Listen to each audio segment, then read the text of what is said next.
সুকান্ত ভট্টাচার্যের কবিতা চিল। পথ চলতে চলতে হঠাৎ দেখলাম ফুটপাতে এক মরা চিল। চমকে উঠলাম ওর করুণ বীভৎস মূর্তি দেখে। অনেক উঁচু থেকে যে এই পৃথিবীটাকে দেখেছে, লুণ্ঠনের অবাধ উপনিবেশ, যার সেন দৃষ্টিতে কেবল ছিল তীক্ষ্ণ লোভ আর ছোঁমারার দস্যু প্রবৃত্তি, তাকে দেখলাম ফুটপাতে মুখ গুঁজে পড়ে। গম্বুজ শিখরে বাস করত এই চিল, নিজেকে জাহির করত সুতীক্ষ্ণ চিৎকারে।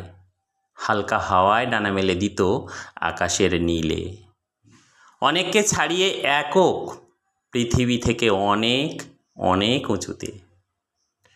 অনেকে আজ নিরাপদ, নিরাপদ ইঁদুর ছানারাও। আর খাদ্য হাতে স্তব্ধপ্রাপথচারী নিরাপদ, কারণ আজ সে মৃত্যু। আজ আর কেউ নেই ছোঁমারার।